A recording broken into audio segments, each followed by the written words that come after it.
The rope cut into Vanessa Brooks's wrists as rough hands yanked her arms behind her back. Her 7-year-old daughter Amara screamed somewhere in the growing darkness of the forest, and that sound, that piercing terror in her baby's voice, hurt worse than any physical pain. "Mama, Mama, please. Run, Amara. Run." Vanessa choked out the words, tasting blood in her mouth from where one of them had struck her. "Don't look back, baby. Just run." She'd only wanted to take a peaceful evening walk through the forest trail near their apartment. It was their routine, their special time together after Vanessa finished her shift at the diner and picked Amara up from the neighbor's house. They'd walked this path 100 times, talking about Amara's day at school, making up stories about the birds and squirrels they spotted. Tonight, 3 people in dark clothes had appeared from nowhere. No words, no demands, just violence.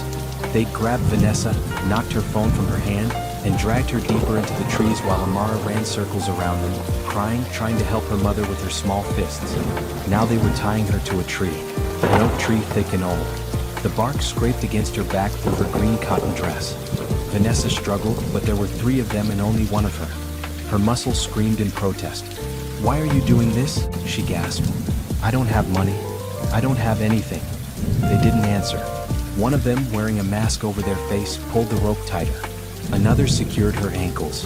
The third stood watch, scanning the forest. Vanessa's heart hammered so hard she thought it might burst through her ribs. This couldn't be happening. Not here. Not with her daughter watching. She thought of all the times she'd worked double shifts to keep Amara fed, all the nights she'd fallen asleep at the kitchen table doing paperwork, all the dreams she had of giving her daughter a better life. This couldn't be the end. "Amara," she shouted into the growing dark. "Run to the road, baby. Find help. Do you hear me? Run to the road." A small sob answered her, farther away now. Her daughter was running. That was all that mattered. The attackers finished their work in silence. The rope around her torso held her upright against the tree, unable to move, unable to fall, barely able to breathe. Then, as suddenly as they'd appeared, they melted back into the forest shadows. Their footsteps faded. Vanessa was alone. The evening air grew cooler. Birds called from the branches above. Somewhere in the distance, a car passed on the road. So close, yet impossibly far. She pulled against the ropes, ignoring the pain as they bit into her skin. Nothing gave. Whoever had done this knew how to tie knots. Her mind raced. Had Amara made it to the road? Would anyone find them before it got completely dark? The forest stretched for miles, and this particular trail was rarely used after sunset. Panic clawed at her throat. She thought of her daughter's face, those bright brown eyes that looked at her every morning with complete trust. Amara believed her mother could fix anything, solve any problem, chase away any monster. What would happen to her baby if no one found them? Who would take care of her? Amara's father had left when she was 2, vanishing without a word or a backward glance. Vanessa's parents were gone. She had no siblings, no close family. Just her and Amara against the world. Tears streamed down Vanessa's face, but she refused to make a sound. If her daughter was still within earshot, she wouldn't hear her mother cry. She wouldn't hear fear. "Please," Vanessa whispered to the darkening sky. "Please let someone find her. Let someone help my baby." The minutes stretched into eternities. The light faded. And Vanessa Brooks hung against that old oak tree, fighting to stay conscious, fighting to believe that help would come. 7-year-old Amara Brooks ran through the forest like her shoes were on fire. Branches whipped at her face and caught in her braided hair, but she didn't slow down. Her mother had told her to run, and so she ran. Tears blurred her vision. Her chest hurt from sobbing and breathing too hard at the same time. But she kept going, crashing through undergrowth, stumbling over roots, pushing forward toward where she remembered the road should be. "Help!" she whimpered between breaths. "Somebody help my mama." The trees seemed to go on forever. Had she gotten turned around? Was she running deeper into the forest instead of out of it? Panic surged through her small body. She couldn't fail. Her mama needed her. Then, like a gift from heaven, she saw lights through the trees. Car lights. The road. Amara put on a final burst of speed, her legs pumping, her lungs burning. She burst out of the tree line onto the shoulder of the road just as a car came around the bend. A fancy car, sleek and silver, its headlights cutting through the gathering dusk. She didn't think. She didn't pause.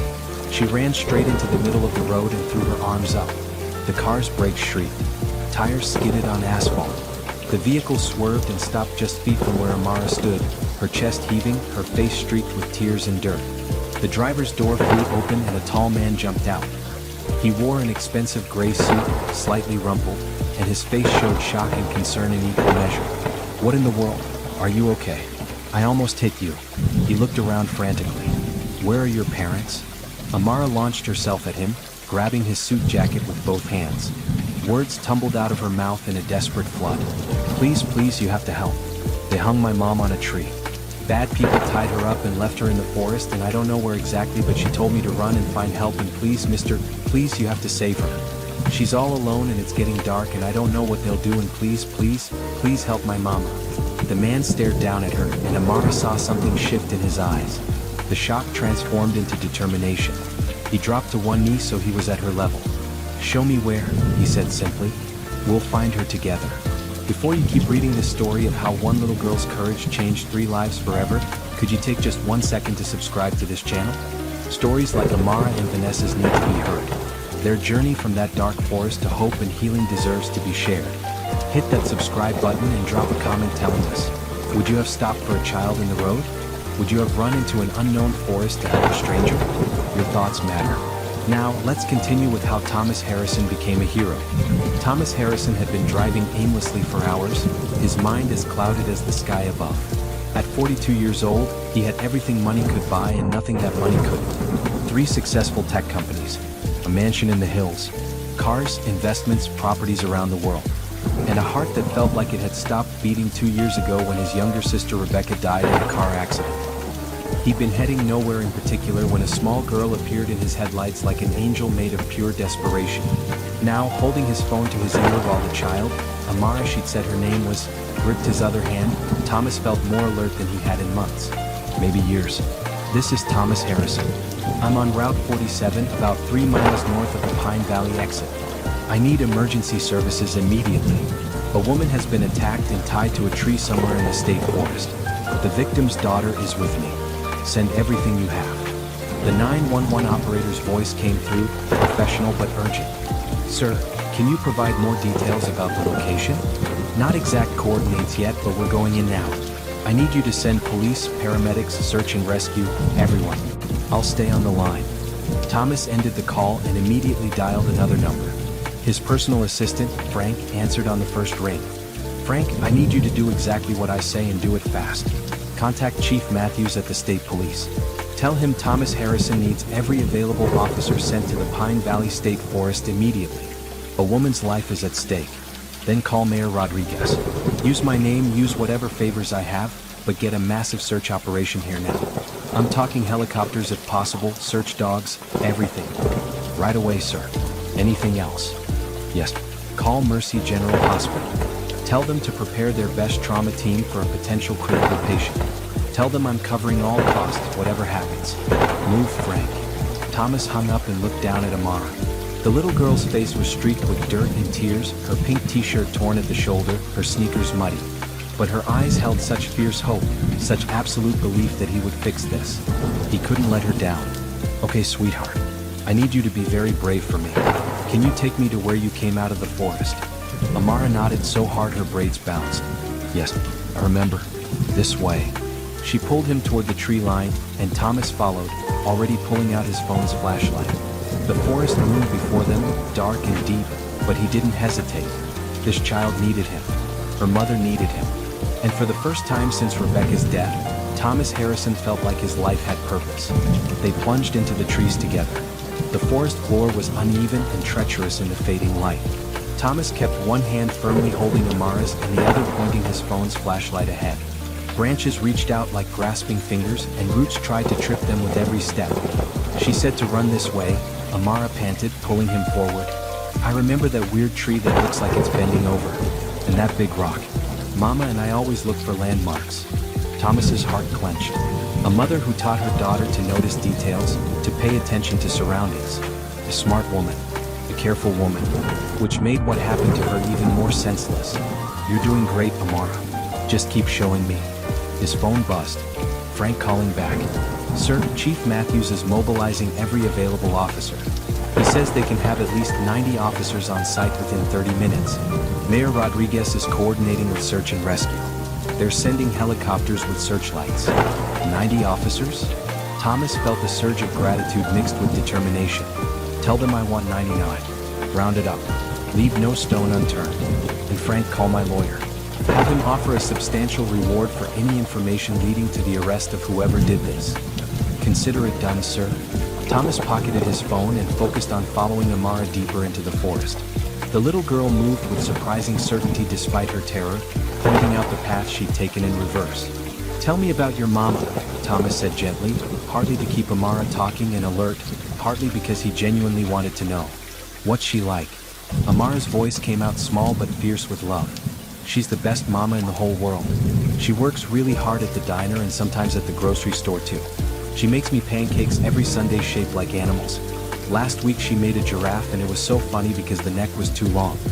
Thomas felt his throat tighten. She sounds wonderful. She is. She always says we're a team. Just her and me against the world. She says we don't need anybody else as long as we have each other. Amara's voice cracked. But I need her. I really, really need her. We're going to find her, sweetheart. I promise you. They pushed through a particularly dense thicket of bushes. Thomas felt thorns catch at his expensive suit, hurt fabric tear. None of it mattered. Behind them, he could hear the distant wail of sirens growing louder. Help was coming. How long have you and your mama lived around here? Thomas asked. 2 years. We moved here after my daddy left. Mama said we needed a fresh start. She got a job at Rose's Diner and we got a small apartment near the school. It's not very big, but Mama made it nice.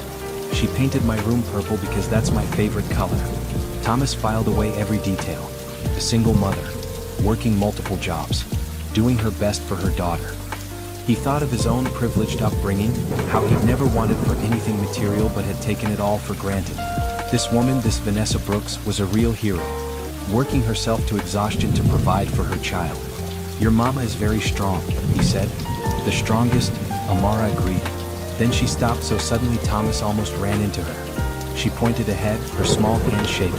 I think it's that way. See that fallen log? I jumped over it when I was running.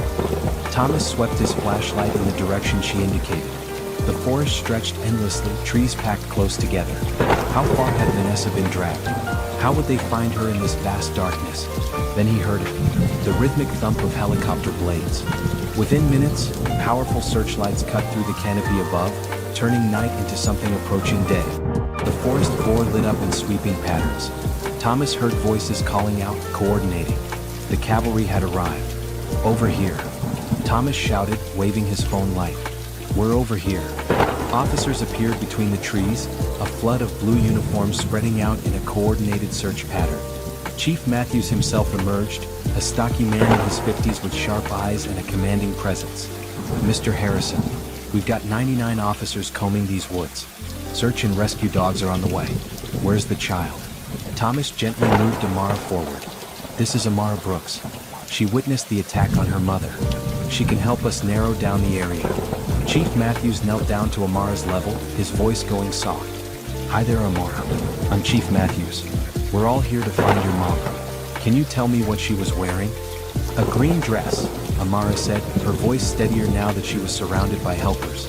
It's her favorite. And white shoes. Good girl. Now, how long ago did this happen? Amara's face scrunched in concentration. Mama picked me up from Mrs. Chen's house at 6 o'clock. We always start our walk at the same time. Then those bad people came. Maybe 20 minutes later? And then I ran and I don't know how long that took. Thomas checked his watch. It was now 7:45 p.m. That meant Vanessa had been tied up for roughly an hour and a half. His stomach twisted. Anything could happen in that amount of time. Chief Matthews radioed the information to his teams.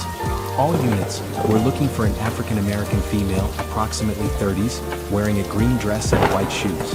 Victim may be tied to a tree. Fan out in a half-mile radius from this position. Move carefully but quickly. The officers scattered like a well-trained unit, their flashlights creating a moving constellation through the trees. Dogs arrived, German shepherds and bloodhounds, their handlers moving them through the area where Amara indicated she'd last seen her mother.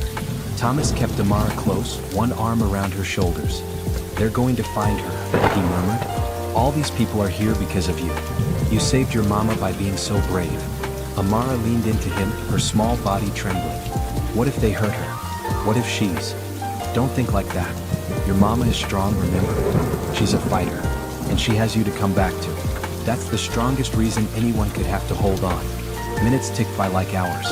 Thomas watched the organized chaos of the search, impressed by how efficiently Chief Matthews coordinated the operation. Teams called out to each other, marking areas they'd covered, moving deeper into the forest. Then, cutting through the night, a voice shouted, "Here! I've got her. We need medical now." Amara gasped. Thomas felt his heart leap. He wanted to run toward the voice, but Chief Matthews held up a hand. "Let the paramedics get in there first. We'll follow." But then the chief looked at Amara's desperate face and his expression softened.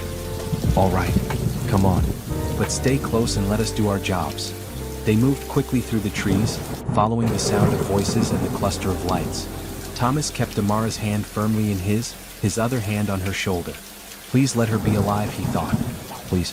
They emerged into a small clearing. Officer clustered around a massive oak tree. And there, slumped against the trunk, held upright by ropes, was a woman in a green dress.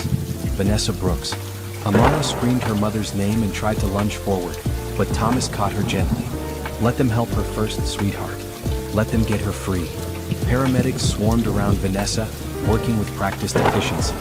One checked her pulse while another began carefully cutting the ropes. A third prepared an oxygen mask.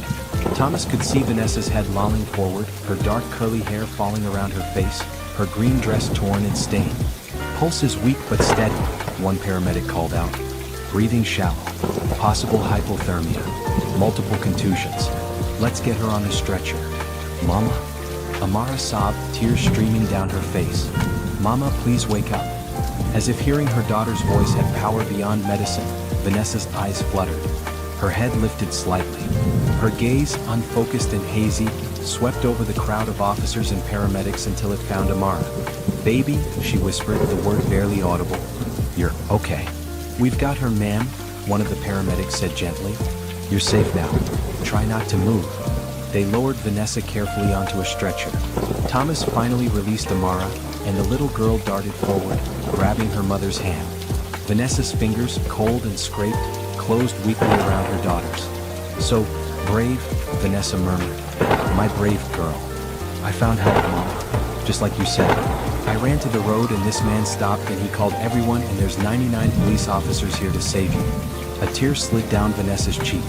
Her eyes, brown and beautiful despite the pain in them, shifted to Thomas. He stepped forward, not sure what to say, feeling oddly humbled by this woman's strength. "Thank you," Vanessa breathed. "My daughter is safe," Thomas finished. "And you're going to be fine. We're taking you to Mercy General right now. The best doctors are waiting." Chief Matthews appeared at Thomas's elbow. "Mr. Harrison, we need to secure this area as a crime scene. Can you ride with the mother and daughter to the hospital? My officers will take your statement there." "Of course." The paramedics were already moving, carrying Vanessa's stretcher through the forest with impressive speed and care.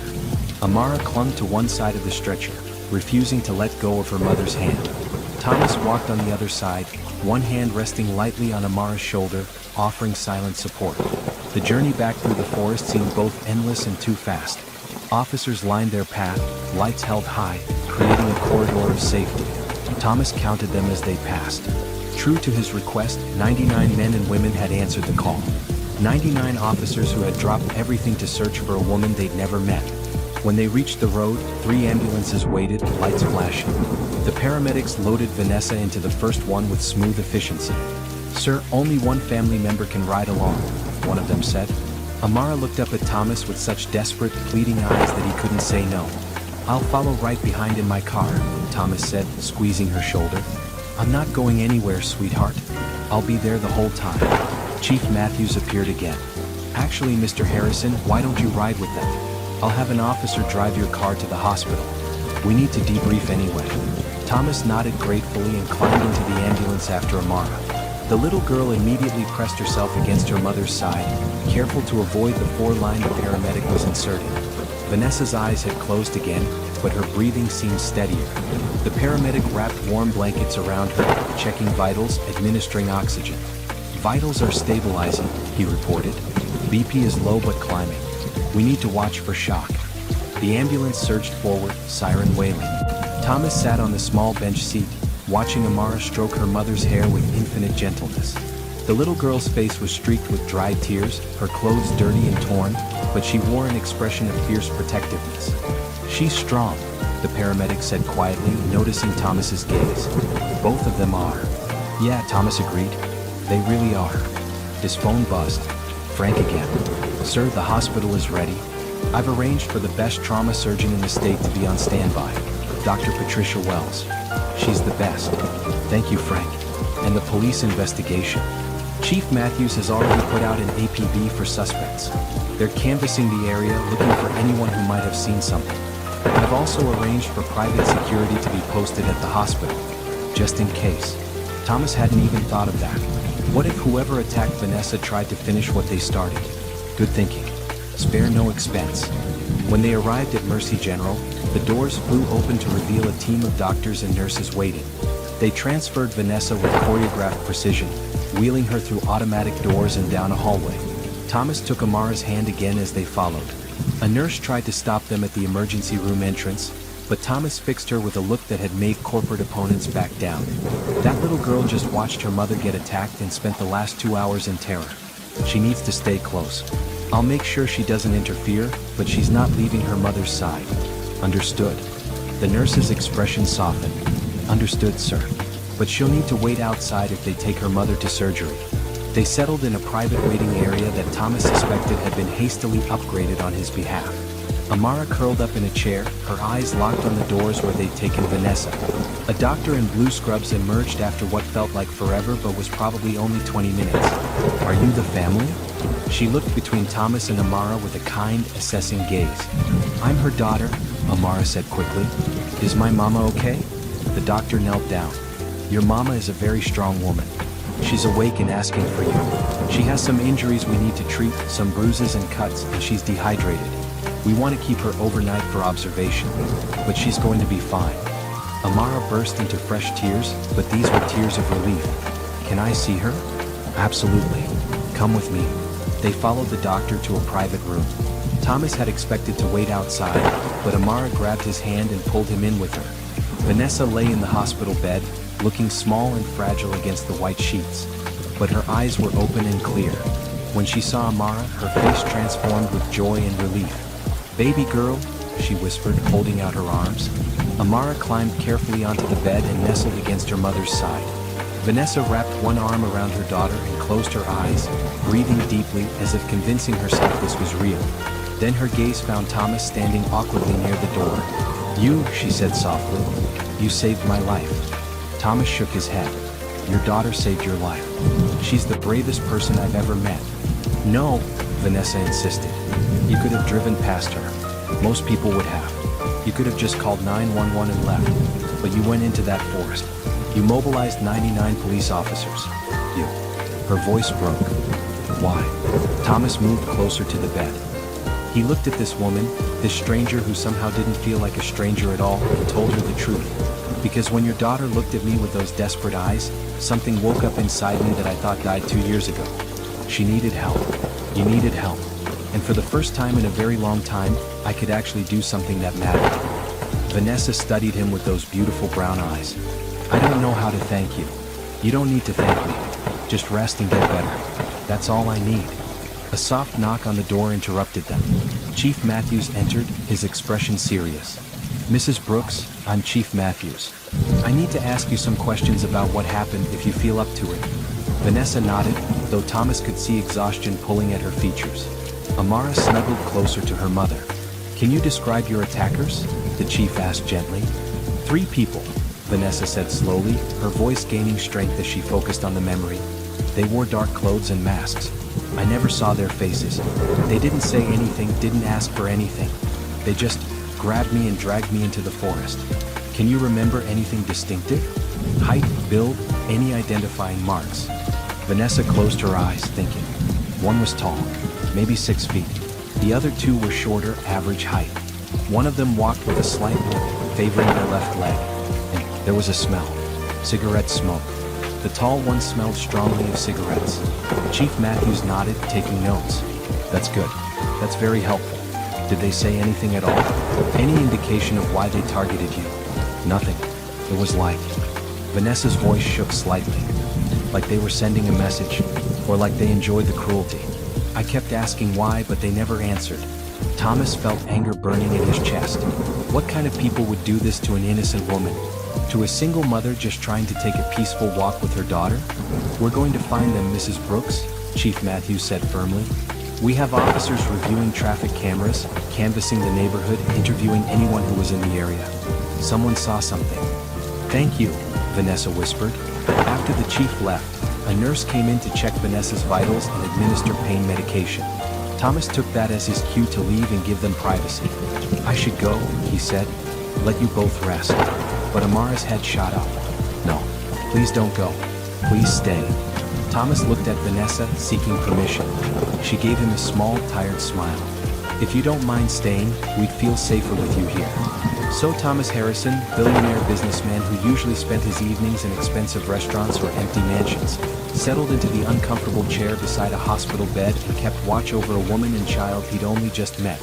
And for the first time in 2 years, he didn't feel alone. The hospital room settled into a quiet rhythm as night deepened outside the windows. Vanessa drifted in and out of sleep, the pain medication doing its work. Amara fought to stay awake, curled protectively against her mother's side, but eventually exhaustion won and her eyes closed. Thomas sat in his chair, jacket draped over the armrest, tie loosened, watching over them both. A nurse had brought him coffee 2 hours ago, but it sat forgotten and cold on the side table. He didn't need caffeine. The simple act of being here, being useful, being needed, kept him more alert than any stimulant could. His phone buzzed quietly. Frank checking in for the 5th time. Sir, I've arranged everything as requested. The hospital bills will be sent directly to my office. I've also hired a private security firm. There are 2 guards stationed outside the room and 2 more in the lobby. No one gets to Mrs. Brooks or her daughter without going through them first. Thank you, Frank. What about their living situation? I did some research. They rent a 1-bedroom apartment in a building on the south side. The landlord confirmed their lease is month to month. It's not in a great area, sir. High crime rate. Thomas felt his jaw tighten. Of course it wasn't in a great area. Vanessa worked 2 jobs just to keep a roof over their heads. She probably took whatever she could afford. Look into properties I own that would be suitable for them. Something safe. Good schools nearby. And Frank, contact her employers. Make sure they know she'll need some time off to recover. I'll cover any lost wages. There was a pause on the other end. Sir, may I speak frankly? Always. What you're doing for this family is incredibly generous. But be careful. Getting too involved too quickly can complicate things. For everyone. Thomas looked at Amara sleeping peacefully, her small hand still clutching her mother's. He looked at Vanessa, her face relaxed in sleep, the bruises on her arms standing out starkly against her brown skin. Noted, he said simply. But I'm already involved, Frank. I can't walk away now. Another call came through as he hung up with Frank. Chief Matthews. Mr. Harrison, I thought you'd want to know. We've reviewed security footage from cameras near the forest entrance. We have images of a dark van that was parked there around the time of the attack. No plates visible, but we're working on it. We've also found the spot where Mrs. Brooks's phone was knocked away. We're processing it for prints. Do you have any leads on motive? That's the strange part. Mrs. Brooks doesn't fit any typical victim profile. She's not wealthy, has no known enemies, no criminal connections. It seems almost random, which worries me. Random attacks are often the hardest to solve. Thomas thanked the chief and ended the call. Random. The word haunted him. Random meant senseless. It meant Vanessa and Amara had been in the wrong place at the wrong time. It meant they could still be in danger. A soft sound made him look up. Vanessa's eyes were open, watching him in the dim light. You're still here, she whispered, careful not to wake Amara. I said I would be. Most people don't mean that. They say it to be nice, then they disappear. She shifted carefully, wincing slightly. How long have I been asleep? Thomas checked his watch. About 3 hours. It's almost midnight. How are you feeling? Like I was tied to a tree for 2 hours. A ghost of a smile crossed her face. But alive. Thanks to you and Amara. The doctors say you can probably go home tomorrow if everything checks out. Vanessa's expression clouded. Home. Right. Back to our apartment. She looked down at her sleeping daughter. I don't know if I can go back to that forest path. It was our special thing, our time together. Now it's ruined. You'll make new special things, Thomas said gently. New safe places. New memories. It'll take time, but you will. Vanessa studied him with those intelligent eyes. You sound like you're speaking from experience. Thomas found himself talking before he could think better of it. The quiet darkness of the hospital room, the vulnerability of the moment, somehow made it easier. My sister died 2 years ago. Car accident. She was my only family. We were close growing up, even though my work pulled me away for years. I kept thinking I'd have time later to reconnect, to really be there for her. Then one day I got a call and time ran out. Vanessa's hand moved, reaching out toward him. Without thinking, Thomas took it. "I'm so sorry," she said. "I stopped living after that. Oh, I went through the motions. Board meetings, business deals, investments. But I wasn't really alive. I was just existing, waiting to feel something again." He looked at their joined hands. "Then your daughter ran in front of my car and grabbed my jacket and begged me to help, and suddenly I felt everything at once." "Purpose," Vanessa said softly. "Yes, purpose." They sat in comfortable silence for a moment, hands still linked. "Can I ask you something?" Vanessa said. "Anything. Why are you really doing all this? The doctors, the security guards, everything. You don't even know us." Thomas considered his answer carefully. "My sister used to volunteer at a women's shelter. She'd come home and tell me stories about the women she met. Single mothers working 3 jobs. Women fleeing bad situations. Women just trying to survive and give their kids a better life. She'd get so frustrated because she couldn't help them all, couldn't fix everything that was broken in their situations." He paused, remembering Rebecca's fierce compassion. "One night, she told me something I've never forgotten. She said, 'You can't save everyone, Thomas, but when someone is right in front of you, needing help, and you have the power to give it, not helping is a choice. It's choosing to look away.' So when Amara ran in front of my car, I saw someone right in front of me who needed help. Choosing to look away wasn't an option." Vanessa's eyes glistened with unshed tears. "Your sister sounds like she was an amazing person." "She was. You remind me of her, actually. That strength, that determination to protect the people you love no matter what." A comfortable silence fell between them. Amara stirred slightly in her sleep, murmuring something unintelligible, then settled again. "What do you do?" Vanessa asked. "For work, I mean. You mentioned board meetings." "I run a few tech companies. Software development, data security, that sort of thing. It's boring but profitable." Vanessa laughed quietly. Says the man who's being modest. "I may work at a diner, but I can recognize an expensive soup when I see one, even when it's torn and dirty. You're more than just comfortable. Money doesn't equal happiness. I learned that the hard way. No, but it equals options. Security. The ability to help people." Vanessa squeezed his hand gently. "Don't minimize what you're doing for us. Tonight, you mobilized an army for 2 people you'd never met. That's not just money. That's character." Thomas felt warmth spread through his chest, a feeling he hadn't experienced in so long he'd almost forgotten what it was like. Being seen. Being appreciated not for his wealth or his business acumen, but for simply being a decent human being. "Tell me about you," he said. "How did you end up here?" Vanessa's face turned thoughtful. "Long story or short version? We have all night." "Long version." So Vanessa talked, her voice soft in the darkness. She told him about growing up in Georgia, about meeting Amara's father in college, about the whirlwind romance that turned into a marriage too young, about how he'd been charming at first, then distant, then gone. He left when Amara was 2. Just took off one morning with a note saying he couldn't handle the responsibility. "I was devastated, angry, scared. I had a toddler to raise and barely enough money to make rent. That must have been terrifying." It was, but it was also clarifying. "I realized I could either fall apart or stand up. For Amara's sake, I chose to stand up." Vanessa looked at her daughter with infinite love. "We moved here for a fresh start. Got a job at Rosa's Diner.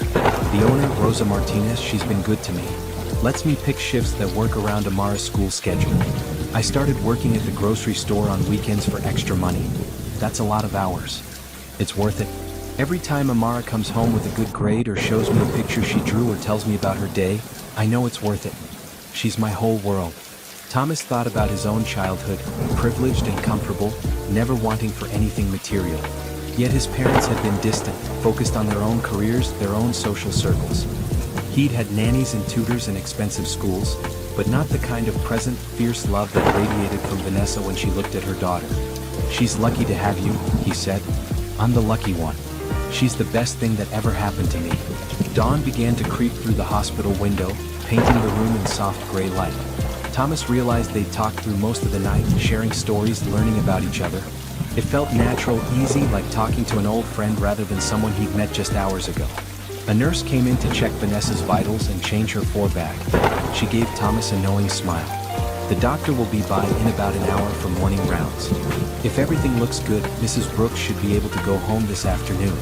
After the nurse left, Vanessa turned to Thomas with a serious expression. About going home.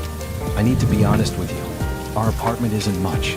It's small and the neighborhood isn't great and I can barely afford it on my salary. I don't want you to think. Thomas held up a hand, stopping her. I don't think anything except that you're an amazing mother doing your best for your daughter. But I do want to talk to you about something, and I need you to really listen before you say no. Vanessa's expression became wary. Okay. I own several properties. One of them is a building with apartments in a much better part of town. Good schools, low crime rate, near parks and shops. There's a 2-bedroom unit that's been vacant for a month. I'd like to offer it to you and Amara. Same rent you're paying now or less. Whatever you can afford. I can't accept that. Please just listen. It's not charity. I genuinely own the building. The unit is genuinely vacant.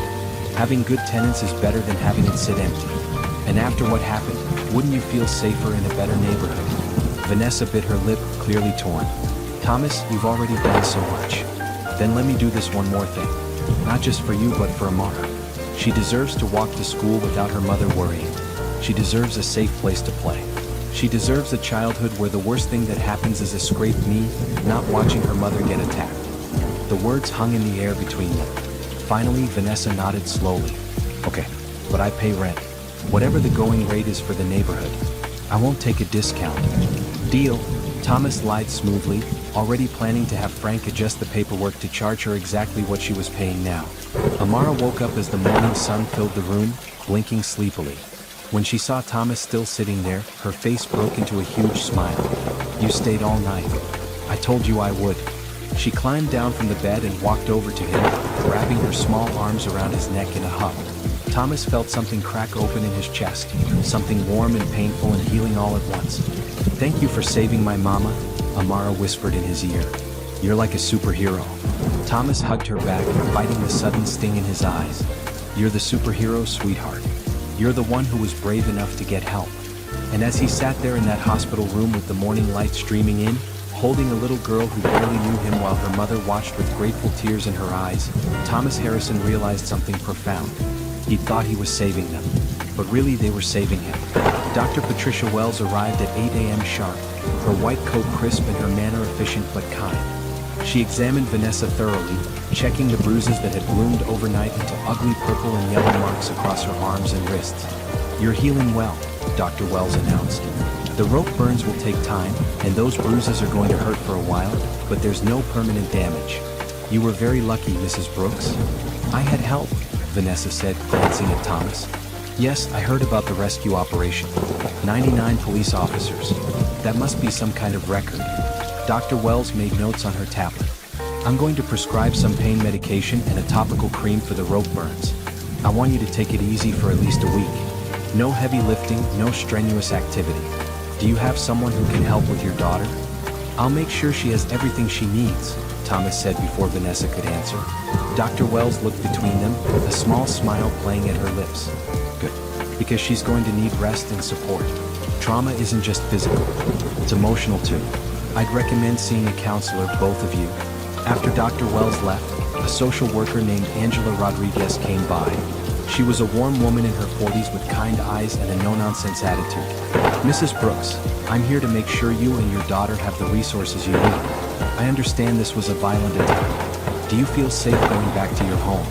We're arranging for them to move to a different apartment, Thomas interjected. Safer neighborhood, better security. Angela turned to Vanessa. Is this something you want? Yes, Vanessa said firmly. Yes, I want my daughter to be safe. Good.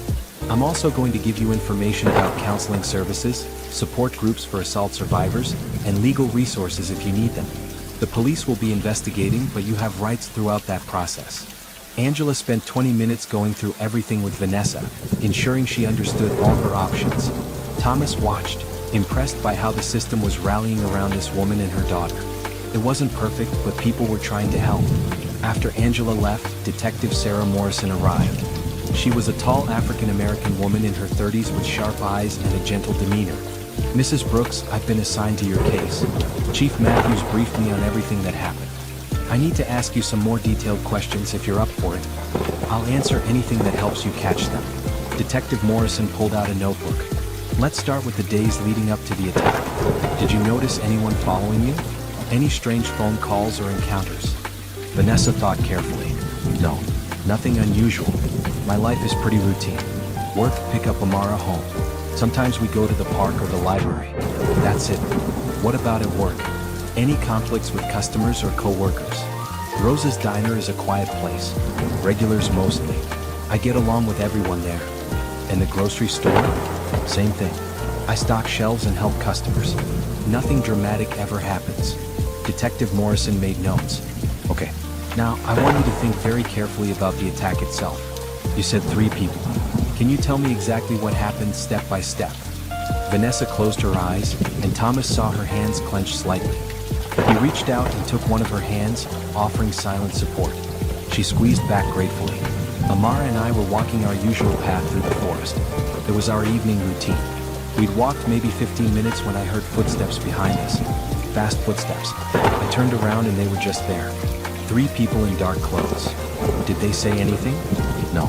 The tall one grabbed my arm. I tried to pull away, and that's when another one hit me. Not hard enough to knock me out, but enough to stun me. Amara started screaming and I told her to run. I kept telling her to run. Vanessa's voice shook, but she continued. "They dragged me deeper into the forest. I struggled, but there were 3 of them. They were so silent. It was like they'd done this before, like they had a plan. When we got to that oak tree, they tied me up. Fishing. Quick. Then they just left. You mentioned one had a limp. Can you tell me more about that?" "The shorter one on the left. They favored their left leg. It wasn't obvious, but I noticed when they were walking away." "Good. That's very good. Anything else?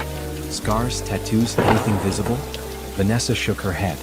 "They were covered head to toe. Dark pants, dark long-sleeve shirts, gloves, masks. I never saw skin or faces." Detective Morrison finished her notes. "You've been very helpful, Mrs. Brooks. We're going to find whoever did this. The fact that they were so organized suggests this wasn't their first crime. Someone out there knows something." After the detective left, Amara climbed back onto the bed with her mother. "Are the police going to catch the bad people?" "They're going to try very hard," Vanessa assured her. "And we're going to be safe now, right? With Mr. Thomas helping us." Thomas felt his heart squeeze. The trust in that little girl's eyes was humbling. "You're going to be very safe," he promised. "I've made sure of it." By noon, Dr. Wells had signed the discharge papers. A nurse brought a wheelchair, which Vanessa protested but ultimately accepted. Thomas had arranged for his car to be brought around, and he'd sent Frank to buy clothes for both Vanessa and Amara since their forest adventure had left their original outfits ruined. Frank had done well. He'd chosen a comfortable blue cotton dress for Vanessa, soft and loose-fitting, and a bright purple outfit for Amara that made the little girl's eyes light up. "It's my favorite color," Amara breathed, hugging the clothes. "How did you know?" "A little bird told me," Thomas said, remembering her mentioning her purple bedroom. They dressed and prepared to leave. The 2 security guards Thomas had hired flanked them as they walked through the hospital corridors. Thomas noticed Vanessa looking around nervously, her body tense.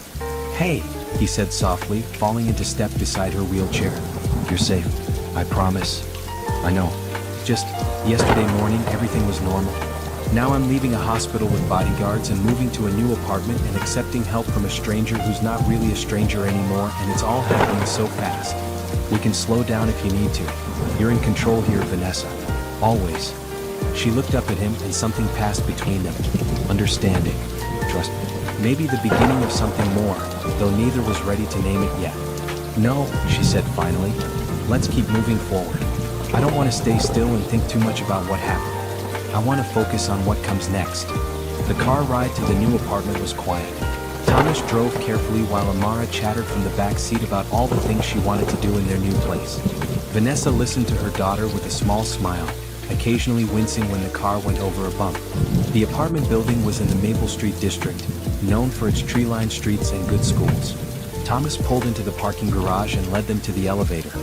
third floor, he said, pressing the button. The unit has 2 bedrooms, 2 bathrooms, a nice kitchen, and a living room with big windows.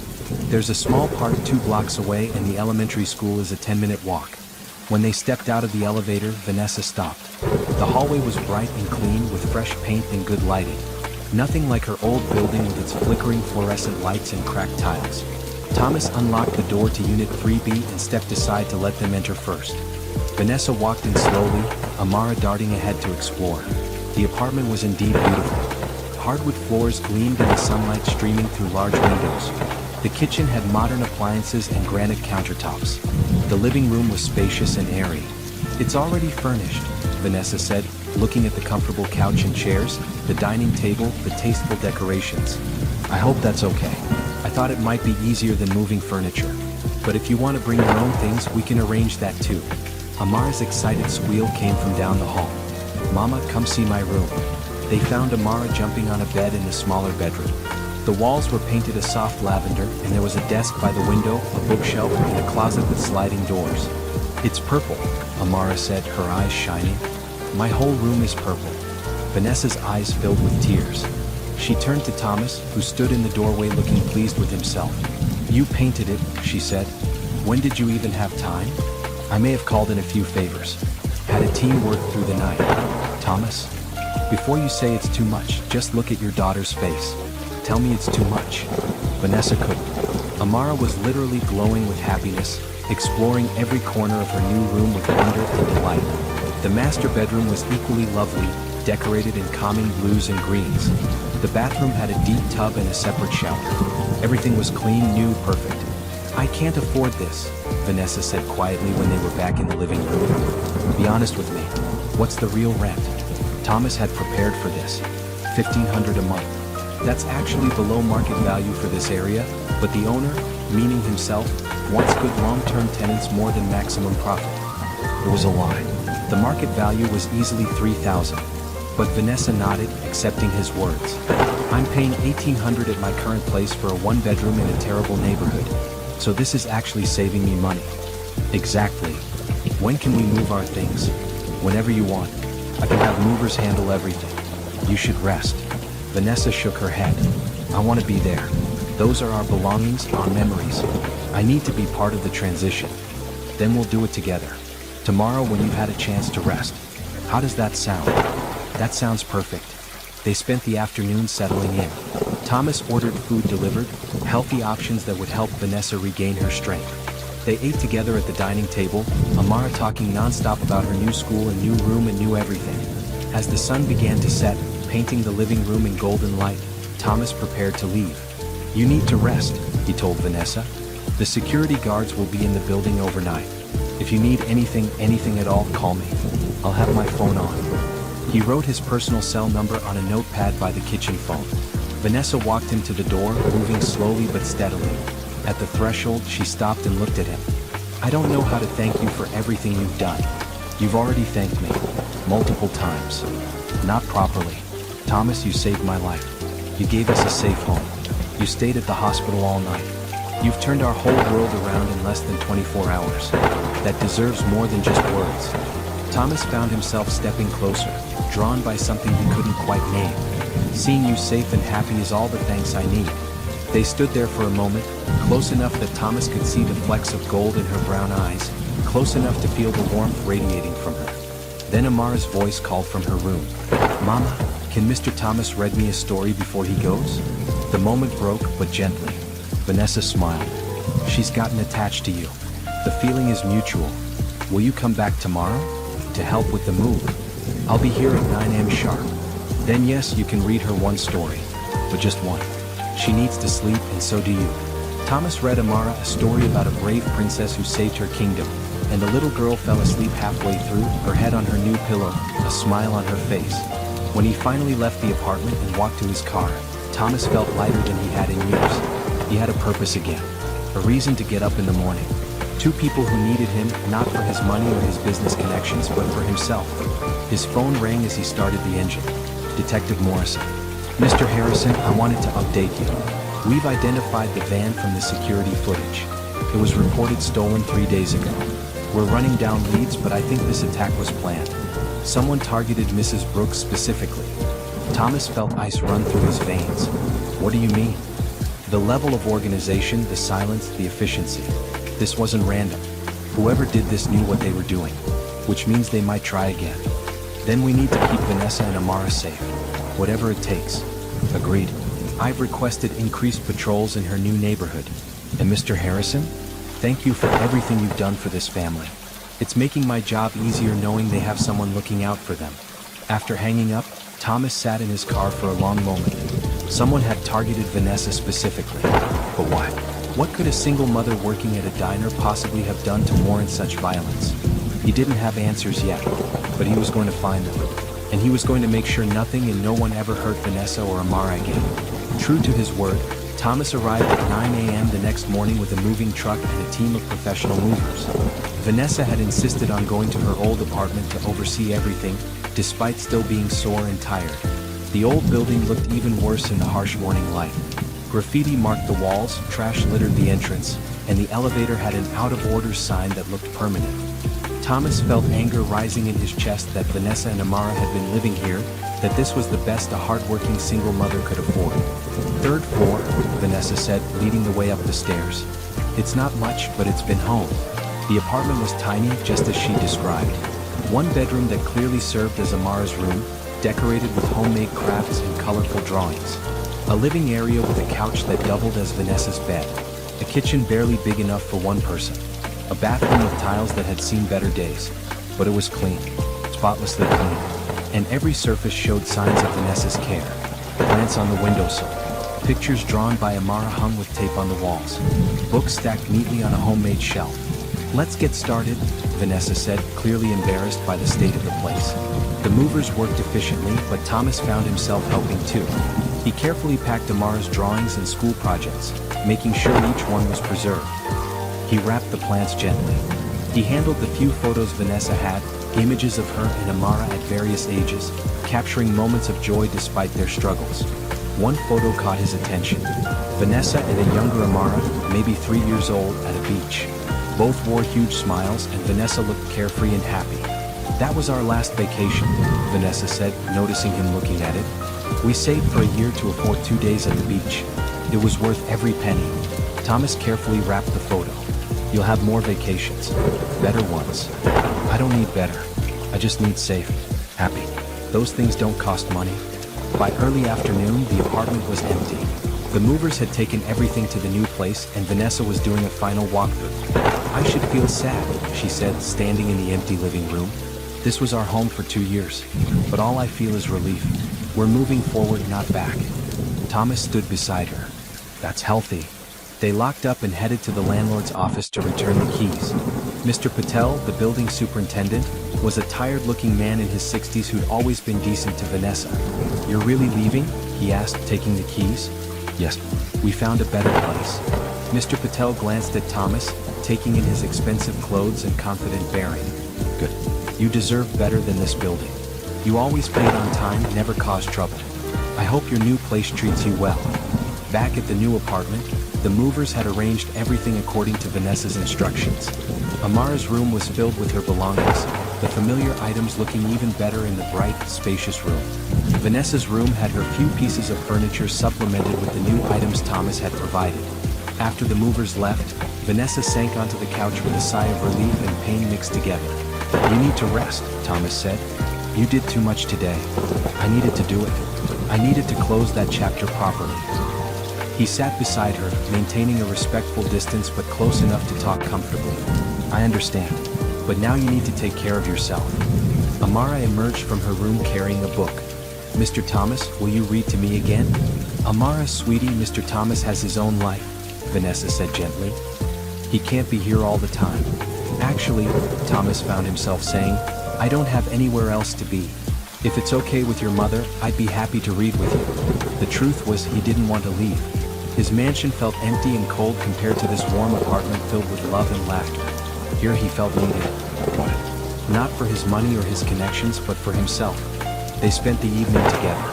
Thomas read to Amara while Vanessa unpacked boxes in the kitchen. Then they ordered pizza and ate together, talking about everything and nothing. Amara told stories about her school friends. Vanessa shared memories of her grandmother who had raised her. Thomas talked about his sister Rebecca and the adventures they'd had as kids. As bedtime approached, Amara gave them both goodnight hugs. Vanessa tucked her daughter in, and Thomas found himself standing in the doorway watching the tender moment. "She's getting attached to you," Vanessa said when she came back to the living room. "I need to know if you're going to stick around or if this is temporary. I don't want her heart broken." Thomas met her eyes. "I'm not going anywhere unless you ask me to leave." "What?"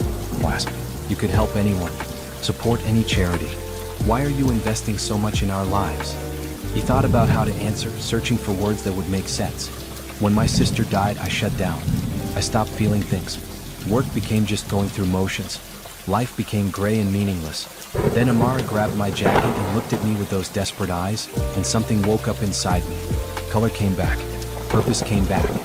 Thomas moved closer.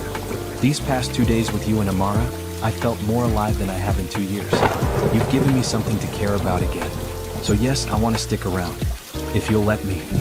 Vanessa studied his face, searching for something. Whatever she found must have satisfied her because she nodded slowly. "Okay, but we need ground rules. I won't be your charity case. I have a job, I can support my daughter.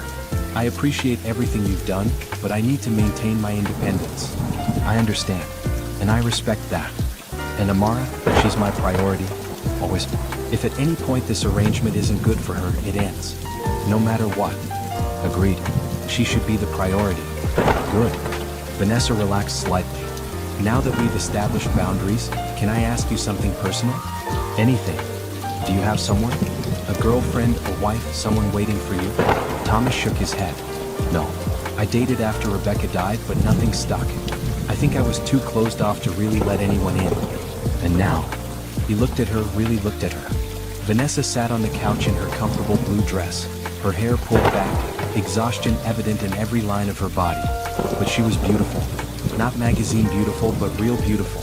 Strong beautiful. Survivor beautiful. "Now I'm starting to open up again," he admitted.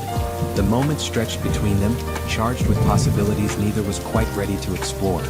Finally, Vanessa broke eye contact and stood. "I should get some sleep. My first shift back at the diner is tomorrow, and Rosa will want to hear everything. Are you sure you're ready to go back to work? You could take more time. I need normal. I need routine. Sitting around thinking about what happened will just make me crazy. Then let me drive you and pick you up, please." Vanessa started to protest, then stopped. "Okay, yes, that would actually make me feel safer." After Thomas left, Vanessa locked the door and set the new security system he'd had installed. She checked on Amara, who slept peacefully in her purple room, then went to her own bedroom. For the first time in 2 years, she didn't have to worry about the neighborhood noise keeping her awake. Didn't have to wonder if the strange sounds outside were dangerous. Didn't have to sleep with one eye open. She was safe. And Thomas Harrison, the billionaire who'd stopped for a desperate child, had made it all possible. You've read this far, and I hope Vanessa and Amara's story is touching your heart the way it touched mine when I discovered it. But here's something to think about. How many people drive past those who need help every single day? How many of us have the power to change someone's life and just don't? Thomas stopped. He helped. He stayed. If this story is inspiring you, please subscribe and share it with others. Sometimes the smallest action, like sharing a story, can create ripples of kindness in the world. Comment below and tell me, what would you do in Thomas's position?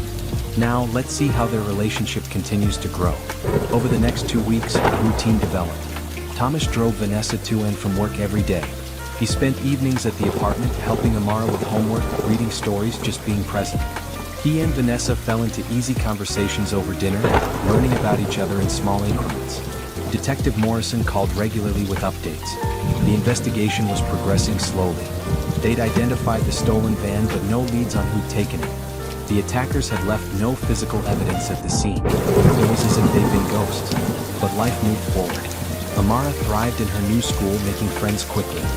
Vanessa healed physically, the bruises fading, the rope burns becoming scars that would eventually disappear. And Thomas found himself falling. Not quickly, not dramatically, but steadily. He fell for the way Vanessa hummed while cooking dinner. For her fierce protectiveness of her daughter. For the strength it took to smile and keep moving forward after trauma. For the way she never complained, never asked for more than he offered, always maintained her dignity and independence. One evening, 3 weeks after the attack, Thomas and Vanessa sat on the apartment balcony after Amara had gone to bed. The city spread out below them, lights twinkling like stars. "I've been thinking," Vanessa said, holding a cup of tea, "about what's next for us. For me and Amara." Thomas felt his heart skip. Was she asking him to back off? Had he overstayed his welcome? "I want to go back to school," she continued, "get my degree. I dropped out when I got pregnant with Amara, and I've always regretted it. I was studying to be a teacher. That's wonderful. What's holding you back?" "Money mostly, and time. Working 2 jobs doesn't leave much room for classes." Thomas chose his words carefully. "What if you only worked 1 job, or even just part-time? Would that give you enough time for school?" "I couldn't afford the apartment then. What if the rent was adjusted, based on your income?" Vanessa turned to look at him. "Thomas, you've already done so much. I'm not offering charity. I'm offering investment. You becoming a teacher benefits society. It benefits Amara, seeing her mother pursue her dreams. And selfishly, it benefits me because I want to see you happy. I want to see you thrive, not just survive. Why do you care so much?" The question wasn't accusatory, just genuinely curious. Thomas set down his own cup and turned to face her fully. "Because somewhere along the way, over these past 3 weeks, you and Amara became important to me. I wake up thinking about whether you slept well. I go through my day looking forward to dinner here. I find myself wanting to share things with you, hear your opinions, make you laugh." He paused, gathering courage. "You asked me if I had someone. The truth is, I'm starting to hope I do. If you're willing." Vanessa's eyes widened. "Thomas, I'm not asking for an answer tonight. I'm just being honest about my feelings. You've been through trauma. You're still healing. I'm not going to pressure you into anything, but I wanted you to know where I stand." Vanessa was quiet for a long moment, looking out at the city lights. Finally she spoke. "When Amara's father left, I swore I wouldn't depend on anyone again. I built walls so high nobody could climb them. I focused only on my daughter and work and survival. I didn't have room for anything else." She turned to meet his gaze. "You climbed those walls without even trying. You just showed up every day. You were kind without expecting anything in return. You saw me not as a victim or a charity case, but as a person. A woman. A mother doing her best." "You are all those things," Thomas said softly. "I'm scared," Vanessa admitted. "Scared of depending on someone and having them leave. Scared of Amara getting hurt if this doesn't work out. Scared of my own feelings because they're getting stronger every day. I'm scared too. Scared of messing this up. Scared of not being what you need. But I'm more scared of walking away and spending the rest of my life wondering what could have been." Vanessa reached out and took his hand. Her fingers were small in his, but her grip was strong. "Okay," she said. "Let's try. Slowly. Carefully. With Amara's well-being as our top priority." "Always," Thomas agreed. They sat there on the balcony holding hands as the night deepened around them. 2 broken people finding healing in each other's company. Neither of them noticed the car parked across the street, or the figure inside watching the building with cold and calculating eyes. The next morning, Thomas arrived with coffee and pastries as had become his habit. But today he also brought enrollment forms for the local community college. "I talked to the admissions office," he said, spreading the papers on the dining table. "They have an accelerated program for education majors. You could finish your degree in 2 years if you take summer classes." Vanessa looked at the forms with a mixture of hope and anxiety. "Thomas, I can't ask you to pay for this." "You're not asking. I'm offering. Consider it a loan if that makes you feel better. Pay me back when you're a successful teacher making the big money." She laughed despite herself. "Teachers don't make big money." "No, but they change lives. That's worth more than money." Amara bounced into the kitchen wearing her school uniform. "Are you staying for breakfast, Mr. Thomas?" "If your mother will have me." "Always," Vanessa said, the word carrying more weight than just breakfast invitation. They ate together, Amara chattering about her upcoming school project on butterflies. After Thomas drove her to school, he returned to find Vanessa filling out the enrollment forms. "I'm really doing this," she said, sounding amazed. "I'm going back to school." "You're going to be amazing." Over the following weeks, life settled into new rhythms. Vanessa reduced her hours at both jobs, focusing her time on studying. Thomas helped where he could, quizzing her on material, offering encouragement when she felt overwhelmed. He also continued spending nearly every evening at the apartment, Sometimes they cooked together, teaching each other their favorite recipes. Sometimes they watched movies with Amara between them on the couch. Sometimes they just talked for hours after Amara went to bed, sharing dreams and fears and memories. One Saturday, Thomas took them both to a county fair. Amara's eyes went wide at all the rides and games and cotton candy. She dragged Thomas from booth to booth, and he won her a giant stuffed bear by throwing baseballs at milk bottles. "You're spoiling her," Vanessa said, but she was smiling. "Good. Every kid deserves to be spoiled sometimes." They rode the Ferris wheel together, the three of them squeezed into one car. At the top, with the fairground spread out below them and Amara pointing at everything with delight, Thomas looked at Vanessa and found her already watching him. "This is nice," she said softly. "It is. It feels like we're a family." Thomas's heart swelled. "Yeah, it does." The attack investigation hit a wall. Detective Morrison called to update them. Despite their best efforts, the trail had gone cold. The van had been found abandoned with no usable evidence. Security cameras in the area had been mysteriously offline during the attack. Whoever had orchestrated it had been professional and careful. "We're not giving up," Morrison assured them, "but I wanted you to know it might take time. These cases sometimes break when we least expect it." Vanessa took the news better than Thomas expected. "I've made my peace with it," she told him. "I'm not going to let those people steal any more of my life. I'm moving forward." And she was. Her classes were going well. She'd made friends with other students, forming study groups. Her professors praised her dedication and insight. She was blooming, becoming more confident with each passing day. Thomas found work increasingly boring compared to time with Vanessa and Amara. Board meetings felt pointless. Business deals lacked excitement. He started delegating more, trusting his teams to handle day-to-day operations while he focused on what really mattered. His friends and colleagues noticed the change. Frank commented on it one afternoon when Thomas cut a meeting short to pick up Amara from school. "Sir, if I may say so, you seem happier than I've seen you in years." "I am, Frank. I really am." "Does it have something to do with Mrs. Brooks and her daughter?" Thomas smiled. "Everything to do with them." 6 weeks after the attack, Vanessa received her first report card from college. Straight A's. She danced around the kitchen waving the paper, and Amara cheered for her mama, and Thomas picked them both up in a hug, spinning them around. "I'm so proud of you," he said when he set them down.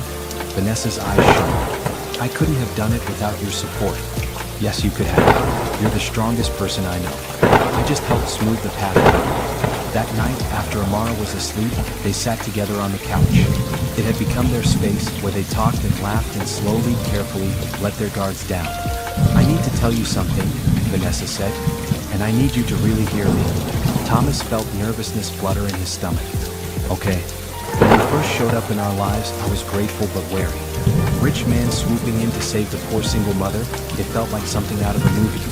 I kept waiting for the other shoe to drop, for you to want something in return. Vanessa, let me finish. I was wrong. You never wanted anything except to help. You gave without expecting anything back. You showed up every day and proved through actions, not words, that you were genuine. And somewhere in all that, I fell in love with you." Thomas's breath caught. "You. I love you, Thomas Harrison. I love how you read to my daughter. I love how you encourage my dreams. I love how you make me feel safe and cherished and seen. I love who you are when you're here with us, relaxed and happy and real." She took his hands in hers. "I'm not looking for promises or commitments or anything you're not going to give. I just needed you to know. You changed our lives and you changed my heart." Thomas felt emotion surge through him, powerful and overwhelming. "I love you too. I have for weeks but didn't want to say it too soon. You and Amara are my family now. The family I choose.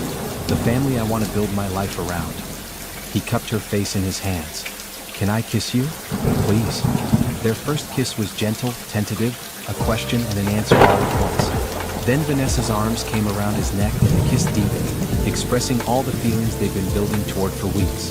When they finally pulled apart, both breathless, Vanessa laughed softly. That was worth waiting for. Definitely. They sat together, foreheads touching, savoring the moment. Outside, the city hummed with its endless activity. Inside, two hearts that had been broken found healing in each other. "Where do we go from here?" Vanessa asked. "Forward," Thomas said. "Together. One day at a time. Building something real and lasting." "Sounds perfect." It was. The morning sunlight streamed through the apartment windows as Thomas helped Amara with her math homework at the dining table. Vanessa studied in her room, preparing for a midterm exam. This domestic scene had become normal over the past 2 months, but it never stopped feeling special to Thomas. "Mr. Thomas," Amara said, setting down her pencil. "Can I ask you something?" "Always, sweetheart." "Are you going to marry my mama?" Thomas nearly choked on his coffee. That's a very direct question. I'm 7. I'm supposed to be direct. Amara fixed him with a serious look that reminded him achingly of Vanessa. "I like you. You make mama happy. You help me with homework and read me stories, and you never get mad when I ask too many questions. You never ask too many questions. See? That's exactly what I mean." Amara reached over and patted his hand. "Mama deserves to be happy. And you deserve to be part of our family for real, not just visiting." Thomas felt his heart swell. "Your opinion matters a lot to me, Amara. But this is something I need to talk to your mom about first, okay?" "Okay. But just so you know, I vote yes." Later that afternoon, Thomas met with Detective Morrison at a coffee shop. She had news about the investigation. "We've been looking into Mrs. Brooks's background," Morrison said, pulling out a file. "Trying to find any connection to organized crime, any reason someone might target her. And? Nothing. She's exactly what she appears to be. Hardworking single mother, no criminal connections, no debts to dangerous people. But I did find something interesting." Morrison slid a photograph across the table. It showed a man in his late 30s, handsome in a cold way with calculating eyes. "This is Marcus Wright. He's Amara's father." Thomas felt anger surge. "The one who abandoned me."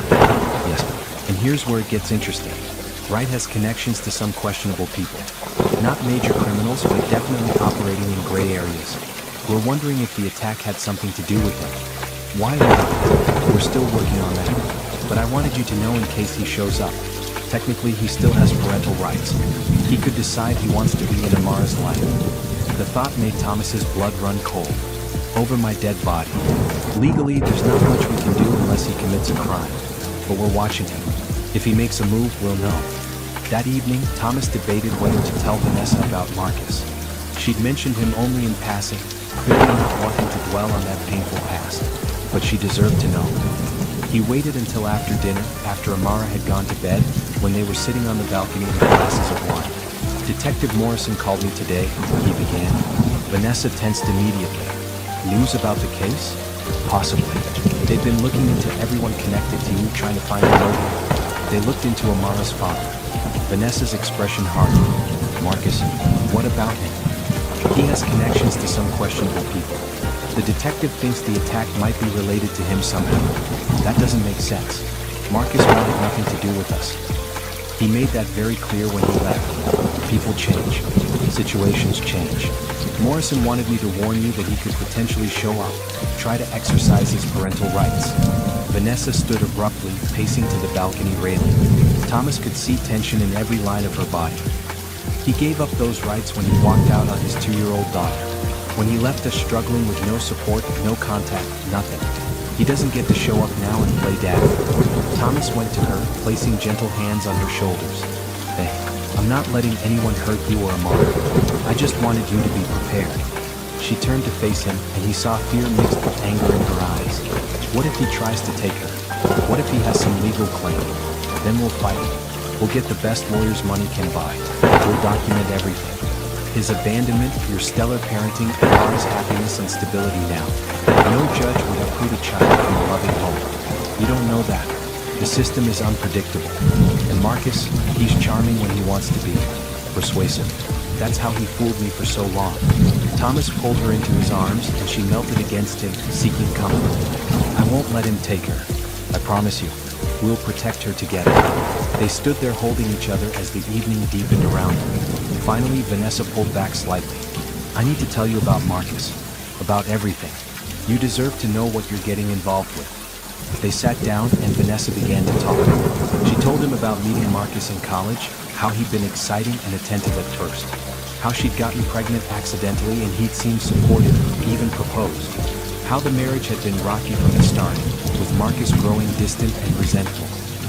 "He said I'd trapped him," Vanessa said quietly. "Said the baby was a mistake that ruined his life. I tried to make it work, kept hoping he'd love Amara once she was born, and he did for about 2 years.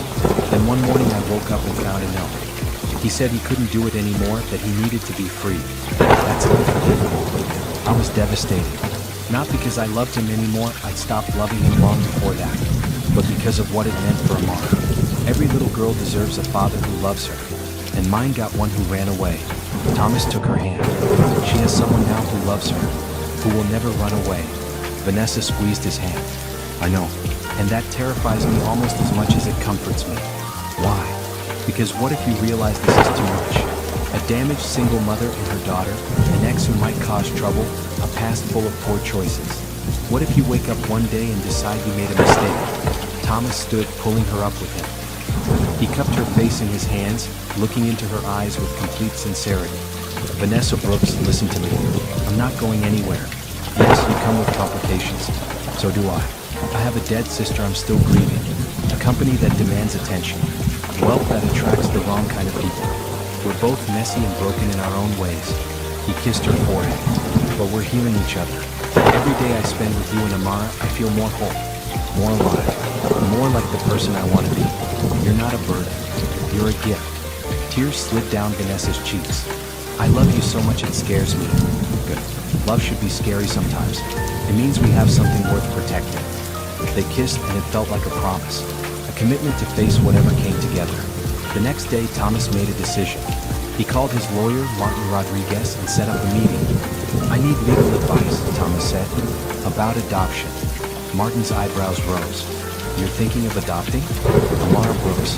Her mother and I are in a relationship, and I want to make things official. Give Amara the security of knowing I'm legally her father too. Has the biological father terminated his rights? He abandoned them 5 years ago. No contact, no support payments, nothing. Martin made notes. We can work with that. In most states, abandonment for over a year is grounds for terminating parental rights. We'd need to serve him with papers, give him a chance to respond. If he doesn't contest, it's fairly straightforward. And if he does contest, then it gets complicated. We'd need to prove he's unfit or that it's in the child's best interest to terminate his rights. Given the abandonment, we'd have a strong case. Do it. Draw up the papers. I want this done properly. Thomas didn't tell Vanessa yet. He wanted to have everything in order first, wanted to present it as a real possibility rather than just a dream. That weekend, he took Amara to the park while Vanessa studied. They fed ducks by the pond, and Amara chattered about her friends at school. Mr. Thomas, do you have kids of your own? She asked suddenly. No, sweetheart. I never got married, never had children. Don't you want them? Thomas looked at this beautiful, bright little girl who grabbed his heart that terrifying night in the road. I do now. Amara climbed into his lap, something she'd started doing recently. Because I think you'd be a great dad. You do. Yeah. You're patient and kind and you never yell. And you make Mama smile. That's the most important thing. Thomas hugged her tight. This child had saved his life just as much as he'd saved hers. Amara, if I could legally be your dad, would you want that?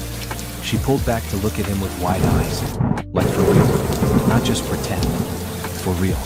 With papers and everything. Yes, she breathed. Yes, yes, yes. Could I call you Dad instead of Mr. Thomas? You could call me anything you want. Amara threw her arms around his neck. Best day ever. When they returned to the apartment, Vanessa took one look at their faces and knew something had happened. What's going on with you two? Thomas glanced at Amara, who nodded encouragingly. I talked to my lawyer today about adopting Amara. If you're okay with it, I want to make this official. I want to be her legal father. Vanessa's hand flew to her mouth. Thomas, I know it's a big step. I know we've only been together a couple of months. But when you know, you know. This is my family. You two are my family. I want it to be real in every way possible. Vanessa looked at her daughter, who was practically vibrating with excitement. Then she looked at Thomas and seeing the sincerity and love in his eyes. Are you sure? This is forever. There's no taking it back. I've never been more sure of anything in my life. Vanessa started crying, but they were happy tears. Yes, let's do this. Let's make US official.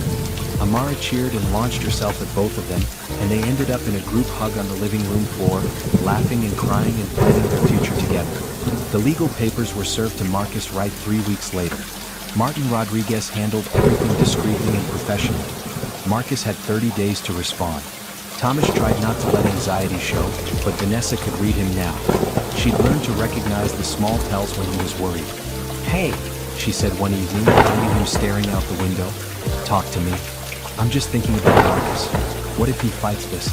What if he decides he wants to be in Amara's life now? Then we deal with it together." "But Thomas, I know Marcus. He's selfish and lazy. Fighting an adoption means showing up to court, getting a lawyer, actually putting in effort. Those aren't things he's good at." She was right. 28 days passed with no response from Marcus. On day 29, Martin called. "Mr. Harrison, Marcus Wright's lawyer just contacted me. Wright is willing to terminate his parental rights in exchange for being released from any past child support obligations." Thomas felt relief and disgust in equal measure. He wants money. No, quite the opposite. He wants to be free from any financial obligations. If we agree, he'll sign the papers immediately. Done. I don't care about the money. I just want Amara to be mine legally. 2 days later, the signed papers arrived. Marcus Wright had officially terminated his parental rights. The path was clear for Thomas's adoption to proceed. But before they could celebrate, Detective Morrison called with unexpected news. "We've made arrests in Mrs. Brooks's case." Thomas felt his heart race. "Who?" "3 men hired by Marcus Wright. Turns out he'd been trying to extort money from some loan sharks and they wanted leverage. His brilliant plan was to have his ex-wife kidnapped and held until he could pay them back." "He what?" Thomas couldn't believe what he was hearing. The attack wasn't meant to kill Mrs. Brooks. Just scare her, make her disappear for a few days while Wright worked out his debt. The men he hired were incompetent and panicked when Amara escaped. They tied Vanessa to the tree and ran. Rage burned through Thomas. He put Vanessa and Amara through hell for money? Gets worse. When we arrested him, he tried to claim he was doing it to protect his family from the loan sharks. Said he was planning to rescue Vanessa himself and be the hero. Obviously, that's nonsense. What's he being charged with? Conspiracy to commit kidnapping, reckless endangerment, and a few other charges. He's looking at serious prison time. The 3 men he hired are also being charged. We have their confession on tape. Thomas needed to sit down. All this time, they'd been afraid of random violence, but it had been Marcus all along. Marcus, who'd abandoned his family, who'd put them in danger for his own selfish reasons. Does Vanessa need to testify? Probably. The DA will want her testimony about the attack. But we have enough evidence to proceed without it if necessary. After hanging up, Thomas sat in his office trying to process everything. His assistant knocked quietly. "Sir, Mrs. Brooks is here to see you." Vanessa walked in looking worried. "Frank called me. Said there was news about the case." Thomas stood and pulled her into his arms. They caught them. All of them. Including the person who hired them. "Who?" "Marcus." Vanessa pulled back sharply. "What?" Thomas explained everything the detective had told him. Watched as shock, anger, and finally grim satisfaction crossed Vanessa's face. "He did this? He put Amara through that nightmare for money?" "Yes, and he's going to pay for it." Detective Morrison says he's looking at years in prison. Vanessa was quiet for a long moment. Then, surprisingly, she laughed. It was a bitter sound, but also relieving. "You know what the funny thing is? Part of me always wondered if there was something I could have done differently. If I'd been a better wife, if I'd tried harder, maybe he wouldn't have left.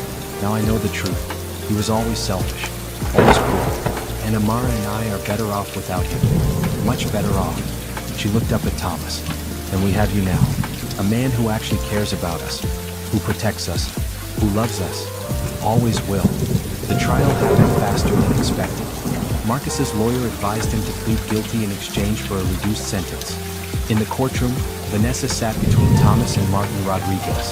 Amara was with a trusted babysitter, protected from seeing her biological father face justice. Marcus looked smaller somehow, diminished. When he was led and wearing prison orange, he wouldn't meet Vanessa's eyes. The judge was a stern woman in her 60s who clearly had no patience for Marcus's excuses. "Mr. Wright, you orchestrated an attack on the mother of your child for your own financial gain. You traumatized a 7-year-old girl who will carry those scars for life. You showed no concern for their well-being, only your own interests." She sentenced him to 8 years in prison.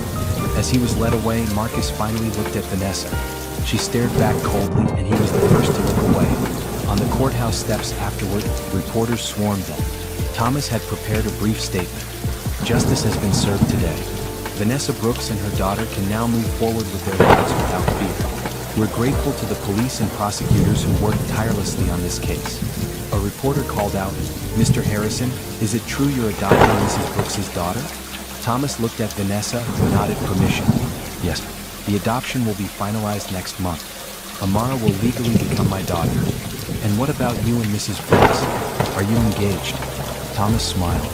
He'd actually been planning this moment, had the ring in his pocket for a week waiting for the right time. And suddenly, here on the courthouse steps with justice served and their future bright before them, it felt perfect. He turned to Vanessa, taking her hands in his. "We weren't engaged. But Vanessa Brooks, I love you more than I thought it was possible to love anyone. You and Amara have given my life meaning and purpose and joy. I want to spend every day making you happy, supporting your dreams, and being the partner you deserve." He pulled out the ring, a simple but elegant diamond that caught the afternoon light. "Will you marry me?" Vanessa's eyes filled with tears. Around them, cameras flashed and people held their breath. But all Thomas could see was her face, her beautiful smile. "Yes," she said clearly. "Yes, 1,000 times yes." He slipped the ring onto her finger and kissed her while the crowd erupted in applause. It wasn't the private, romantic proposal he'd originally planned, but it was perfect in its own way. Public, joyful. A declaration to the world that they were a family now. That evening, they told Amara together. She looked at the ring on her mother's finger with wide eyes. "Does this mean Mr. Thomas is going to be my dad for real?" "Yes, baby. For real and forever." Amara launched herself at Thomas, and he caught her easily, spinning her around while she laughed. "Can I call you Dad now? Before the adoption is even done?" Thomas felt his throat tighten with emotion. "I would love that, sweetheart." "Dad," Amara said, testing the word. "Dad. My dad. I have a dad." The three of them held each other in the middle of the living room, a family forged not by biology but by choice, by love, by the determination to protect and cherish each other through everything. Outside, the city hummed with its endless activity. But inside apartment 3B, three hearts beat in perfect harmony, already planning a future filled with hope and happiness and love. The wedding was planned for 3 months later, giving them time to do it right without rushing. Vanessa insisted on something simple, but Thomas convinced her to accept a few touches that would make the day special. "Not for show," he explained, "for memory. I want Amara to look back at pictures of her mother's wedding and see something beautiful." They chose a garden venue, an outdoor space filled with flowers and trees. The guest list was small but meaningful. Rosa from the diner and several co-workers. Vanessa's study group from college. Frank and other colleagues from Thomas's companies who'd become genuine friends. Detective Morrison and several of the officers who'd helped rescue Vanessa that terrifying night. And true to Thomas's promise, all 99 officers who'd searched the forest were invited as honored guests. Chief Matthews helped coordinate, and to everyone's amazement, all 99 confirmed they'd attend. "You gave us one of the good stories," Chief Matthews told Thomas when asked why so many were coming. "Most of our days are hard, dealing with the worst of humanity. But that night we got to be heroes. We got to save someone. That matters to us." The morning of the wedding, Vanessa sat in her dressing room at the venue looking at herself in the mirror. Her dress was beautiful, a flowing maroon gown that made her feel like royalty. Her hair was styled in soft curls, and Rosa had helped with her makeup. "You look like a princess, Mama," Amara said. She wore a bright purple flower girl dress and couldn't stop twirling. "We both do, baby." A soft knock on the door preceded Detective Morrison entering. She wasn't in uniform today, wearing instead an elegant blue dress. "Mrs. Brooks, someone's here to see you." Vanessa's heart skipped. "Who?" An older woman entered, African-American with gray in her hair and kind eyes. She carried a small wrapped box. "Vanessa? I'm Lorraine Harrison, Thomas's aunt. I'm so sorry for not reaching out sooner." Thomas had mentioned he had some extended family but wasn't close to them. Vanessa stood, suddenly nervous. "It's nice to meet you." Lorraine smiled. "Thomas told me about you and Amara, about how you came into his life. I wanted to tell you something about my nephew that he probably hasn't shared." She gestured to the couch, and they sat together while Amara played quietly nearby. After Rebecca died, we all worried about Thomas. He shut down completely. Couldn't talk to family, barely functioned. I tried to reach out, but he pushed everyone away. We thought we'd lost him too, in a way. Lorraine took Vanessa's hand. Then a few months ago, he called me out of the blue. He was excited, happy, talking about this woman and her daughter who changed everything. He wanted to reconnect with family because he said he was learning what really mattered. "I didn't know that," Vanessa said softly. You saved him just as much as he saved you. Maybe more. Lorraine handed her the wrapped box. This was Rebecca's. She would have wanted you to have it. Inside was a delicate bracelet, silver with small charms. Vanessa recognized a few of them, symbols Thomas had mentioned when talking about his sister. I can't accept this. It's too precious. Your family now. Rebecca would love knowing her jewelry went to someone Thomas loves. Someone who brought him back to life. Vanessa hugged Lorraine, tears threatening her makeup. They talked for a few more minutes, Lorraine sharing stories about Thomas as a boy, promising to be more present in their lives going forward. Meanwhile, in the groom's area, Thomas was dealing with his own emotional moment. Frank had brought him a letter that had arrived that morning. Sir, this came to the office yesterday. I thought you'd want to see it before the ceremony. The letter was from the parole board. Marcus Wright was officially denied early release. He would serve his full sentence. Thomas tucked the letter away. Marcus didn't deserve space in his thoughts today. Today was about the future, not the past. Frank adjusted Thomas's tie, a small smile on his face. You know, sir, I've worked for you for 10 years. I've never seen you this happy. I've never been this happy. Ms. Rebecca would be proud of who you've become, of the family you're creating. Thomas felt his eyes sting. Thanks, Frank. That means a lot. The ceremony was beautiful. Chairs were arranged in neat rows in the garden, and every seat was filled. The 99 officers sat together in the back, a sea of dress uniforms, their presence a powerful reminder of the night that had changed everything. Music played softly as guests arrived and took their seats. Then the ceremony began. Amara walked down the aisle first, scattering flower petals with solemn concentration. She took her place beside the altar, beaming at Thomas. Then Vanessa appeared, and Thomas's breath caught. She was radiant, the afternoon sun making her seem to glow. She walked alone, head high, independent as always. But when she reached him and took his hand, he knew they'd never walk alone again. The officiant, a kind woman named Pastor Williams, smiled at them both. We're gathered here today to witness the union of Thomas Harrison and Vanessa Brooks. But this isn't just a marriage. It's the formal creation of a family that already exists in every way that matters. Thomas had insisted on writing his own vows. He looked into Vanessa's eyes and spoke from his heart. Vanessa, when Amara ran in front of my car that night, I was lost. Existing but not truly living. You and your daughter woke me up. You showed me what real strength looks like, what true love means. You taught me that family isn't just biology. It's choice. It's commitment. It's showing up every day and choosing each other over and over again. He squeezed her hands. I promise to support your dreams, to protect your heart, to love Amara as my own daughter in every way. I promise to be worthy of the trust you're placing in me. I promise to make you laugh, to hold you when you cry, to stand beside you through everything life brings. Today and every day after, I choose you. I choose us. I choose our family. Vanessa blinked back tears, her voice steady as she spoke her own vows. Thomas, you saved my life. But more than that, you saved my faith in goodness.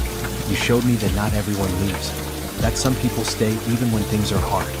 You looked at my daughter and me and didn't see a burden. You saw potential. You saw a family. She smiled through her tears. I promise to love you fiercely, to challenge you when you need it, to support you always. I promise to build a life with you that honors both our past while reaching toward our future. I promise to be the partner you deserve, the wife who sees you and loves all of you. Today and every day after, I choose you. I choose us. I choose our family. Pastor Williams invited Amara forward. The little girl held a small pillow with 2 rings. Amara, these rings represent the circle of love that binds your family together. Would you like to say anything? Amara looked at Thomas and her mother, then at all the people gathered. I want to say thank you. Thank you to all the police officers who saved my mama. Thank you to Mr. Thomas, who's going to be my dad, for being the best person ever. And thank you to my mama for being brave. There wasn't a dry eye in the audience. They exchanged rings and Pastor Williams pronounced them husband and wife. Thomas kissed Vanessa while everyone applauded, and Amara threw her arms around both of them. The reception was joyful and relaxed. People mingled in the garden, enjoying good food and music. The 99 officers took photos together, this unusual gathering creating its own special memory. Chief Matthews gave a toast. I've been doing this job for 30 years. I've seen a lot of tragedy. But every once in a while, we get a story that reminds us why we do what we do. Thomas Harrison could have driven past the scared little girl that night. Instead, he stopped. He helped her. He changed 3 lives forever. That's heroism in its purest form. He raised his glass. To Thomas, Vanessa, and Amara, may your family be blessed with peace, health, and happiness. Rosa gave a toast about watching Vanessa work hard every day, never complaining, always putting Amara first. You deserve this happiness, Mija. You deserve a partner who sees your worth. Frank gave a toast about watching Thomas transform from a hollow shell to a living, loving man. Love saved you both. May it continue to guide you forward. As the sun began to set, painting the garden in golden light, Thomas and Vanessa had their first dance. Amara watched from the sidelines, swaying to the music. Happy, Thomas murmured as they moved together. Beyond happy, complete. I love you, Mrs. Harrison. I love you too. After their dance, Thomas surprised everyone by calling Amara to join them. This is a family dance, he announced. Because that's what we are now, a family. Amara ran to them and they danced together, the 3 of them moving in easy harmony. Around them, friends and family watched with joy and tears and hope. Later, as the party wound down and stars began appearing in the darkening sky, Thomas found himself talking with one of the officers who'd been part of the original rescue team. That was the craziest night of my career, the officer said. Getting the call that a billionaire needed 99 officers to search a forest. We all thought it was insane, but you came anyway. Of course, someone needed help. That's what we do. The officer smiled. Best decision I ever made. This right here, seeing you all together and happy. This makes everything worthwhile. As the evening ended and guests began leaving, Thomas, Vanessa, and Amara stood together saying goodbye to everyone. Each of the 99 officers stopped to shake their hands, to offer congratulations, to be part of this circle of love and community. Finally, it was just the 3 of them in the garden under the stars. Can we stay here a little longer? Amara asked. It's so pretty. They sat together on a bench, Amara between her parents, all of them looking up at the night sky. Remember when we used to look for stars from our old apartment? Vanessa said to Amara. But we could barely see any because of all the city lights. Yeah, we can see so many more from our new place. That's because we moved to a better place, Thomas said. Better views, better neighborhood, better life. Better everything, Amara agreed, snuggling against him. Vanessa took Thomas's hand and he took Amara's, completing the circle. You know what the best part is? Vanessa said softly. We could have so easily missed each other if you'd been driving a different route that night. If Amara had run a different direction. If any one of 100 small things had been different, we never would have found each other. But we did, Thomas said. Against all odds, in the most unexpected way, we found each other. Found each other and made a family, Amara added. They sat in comfortable silence, watching the stars emerge one by one. In the distance, the city hummed with its endless activity. But here in their garden, on their wedding night, Thomas, Vanessa, and Amara existed in a bubble of perfect peace. Thomas thought about that desperate drive 2 years ago, when grief had consumed him and life had seemed pointless. Thought about Amara's terrified face in his headlights, her small hands grabbing his jacket. Thought about finding Vanessa tied to that tree, fighting to stay conscious. Thought about every moment since that had led them here. Thank you, he said suddenly. Vanessa looked at him. For what? For running into the road that night, he said to Amara. For trusting me to help. He turned to Vanessa. For being strong enough to survive. For letting me into your lives. For loving me back. We're the ones who should be thanking you, Vanessa said. No, this goes both ways. You gave me a reason to live again. You gave me purpose and love and family. You gave me everything that matters. Amara yawned, the long, exciting day catching up with her. Thomas picked her up, and she immediately nestled against his shoulder. Let's go home, Vanessa said, standing and taking his free hand. Home. The word had never sounded sweeter. As they walked to the car, Thomas looked back at the garden one last time. This place would always be special, the spot where they'd made their promises official. But the real magic wasn't in the location. It was in the people beside him. They drove through the quiet streets to their apartment, Amara already asleep in the back seat. Thomas carried her up while Vanessa unlocked the door. Together, they tucked her into her purple bed, kissing her forehead. In their own room, still wearing their wedding clothes, Thomas and Vanessa stood at the window looking out at their neighborhood. Safe streets, good schools, a place where Amara could grow up without fear. We made it, Vanessa said softly. From that forest to here, from terror to joy. We actually made it. Thomas pulled her close. We did. Together. Together, she agreed. Outside, the world kept turning. People faced their own struggles, their own moments of despair and hope. But in apartment 3B on Maple Street, three hearts beat in perfect harmony. A family created not by chance but by choice, not by blood but by love. Kindness had led them here. Hope had sustained them, and love had bound them together into something stronger than any of them could have been alone.